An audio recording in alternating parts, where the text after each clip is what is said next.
So has this ever happened to you?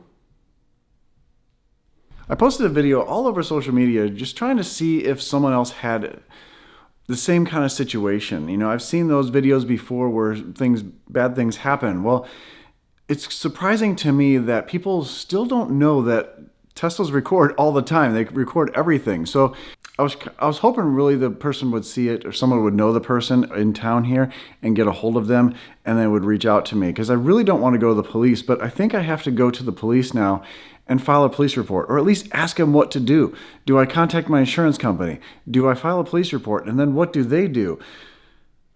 I don't know. I mean, do I look them up online? Because that seems really creepy. I don't know. So I think we're going to go to the police department. I'm not going to be able to take you there. I'm not going to be able to take you inside and film. So I'm going to go see what they say. And then in the parking lot, I'll tell you what happens and what the process is and what do we have to do. So here's the damage.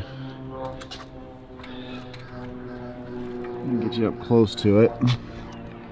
So it looks like it is not in the paint. Let me pull some down a little bit. Yep, it is just in the vinyl. So this is just glue right there, so there's no damage. So I do have a lot of people that say vinyl is not PPF, and yes, you're right, vinyl is not PPF. Let me turn around so the sun's back here. Vinyl is not PPF, but it does protect, obviously. Look at that. It took away the scratches. So right down here, there would be a scratch, and there might be a dent, I'm not sure. But there is obviously right there a dent, and I think a dent guy could get that out.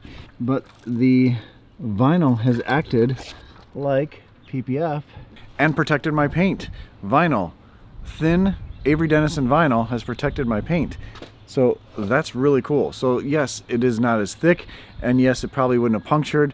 So I wouldn't have to replace that piece if it wasn't vinyl, but I didn't pay PPF prices either. Well, I did it myself, but still. Makes a huge difference on there with the vinyl. What do I have to do? Well, it's not this car, but what do I have to do to fix it? Do I just go to get an estimate? You know, what is the recourse for them? Obviously, she saw what she did, and then her husband looks like he got in the car and moved it to a different parking spot. We were at a Food Lion, and I mean, nothing to do with them, but we were in a parking lot. I parked far away from everybody, and there was so many spots around there that I don't know why they parked next to me. So wife and I went to the range, and we parked not close, but we walk outside, and there's a car sitting next to our car. As it pulls away, I notice there's a second chip in the same door. Thankfully, it's the same door, but here's a license plate. If you're in Charlotte area and you see this a-hole, please let me know or let him know. I'm starting to hate people. These are non-Tesla people, so Tesla people seem to be cool because they like their cars, but man, people are starting to really suck and get on my nerves. Is this criminal? Because they did hit and run. She saw what she did. I don't know. I've got so many questions. Let's get some answers. So I'm here at the police station. It's Mooresville Police Department, a brand new facility. I'm actually excited to go inside and see it. I heard it's really, really cool if you're visiting, not if they actually bring you here. So I'm gonna go inside and I'll let you know. All right, so it's dark and rainy here, but I just got out of the police department, and I was sitting there for an hour. They had to pull an officer off the street. I wish I'd have known that, because I would have just stopped at one when I saw one on the side of the road or at a store somewhere and found out the same information. Since my car was not moving, their car was not moving, it is not a moving violation. It's not a hit and run or anything like that. There's nothing criminally that they can do. I can't file a police report on it. My only option really is to take the footage and go to my insurance company and I guess file a claim so they can take the license plate and, you know, go after them for the money, but I have to put the money up first, which really sucks because it wasn't my fault. It wasn't anything to do with my fault. So, but also my insurance is due for the next 6 months. So, and I kind of want to switch. I want to see what else is out there. I don't want to stick with Progressive. So I kind of want to see, you know, what other rates are. So I'm kind of really stuck, except for maybe look online, do a reverse lookup of their license plate, find out where they live, and maybe talk to them. I don't know. Maybe I can find the car in town. Is that stalking? I don't know if that is. I didn't ask him that. But the police officer was really nice, and he, felt for me that it's not my fault, but it sucks. It really sucks. I shouldn't have to pay for that. A lot of people mentioned on Twitter, maybe they can run the place to see if it's a stolen car. Well, Mooresville actually has cameras everywhere that run plates, and they know if a car is stolen, and they know where it is exactly, so they can. So the car is not. If you look in the video, I don't know if you can see it, when I blew it up on my computer, I can really see when he walked around the car. When he walked around the corner, he had some really nice black Jordan 11s on. And if you know shoes, those are worth a lot of money, so they're pretty well off. They're not. You're not hurting if you're buying $300 shoes.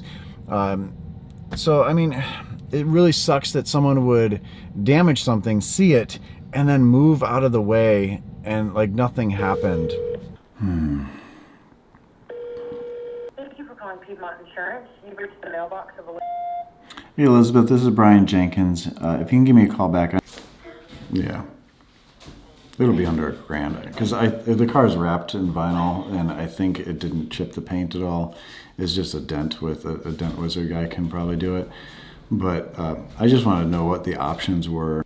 Yeah, I agree. I would hate to file a claim while we're looking for other insurance companies to get possibly a better rate. All right, thanks. Talk to you soon. Bye. Bad news everywhere, unfortunately. So just like I thought, don't want to file a claim while I'm trying to maybe switch insurance companies. I don't know. And then really, it's just a pain in the ass, really, to go through all this process. And yes, I guess it's a civil thing. I could probably sue them. I would have to file a claim for my insurance company to look up to get an adjuster to look up the license plate to find out who it is. This sucks. So, for my sanity, it's probably better for me just to get a dent guy to pop that thing out. It's probably going to be $100 or $200. I can fix the dent, or I can fix the vinyl pretty cheap. I have some leftover vinyl from before, and then not have to deal with it. But there's another way. I went online and I looked up, did a reverse lookup of the license plate. I had to pay a little bit of money, but it was a dead end. I do know the car. It came back, they're from Florida, and it's registered here now, I guess, obviously because he's got North Carolina plates. But I think I'm going to just drive around and see if I can find him. Obviously, I know the license plate number, and then knock on their door. What bad could happen? But, in the daytime, obviously recording, not with a big camera, but I'll record with my phone and see what they say. See what the outcome is. Worst case, I fix it myself. We move on. But best case is they give me a couple $100 because they don't want it on their insurance company as well.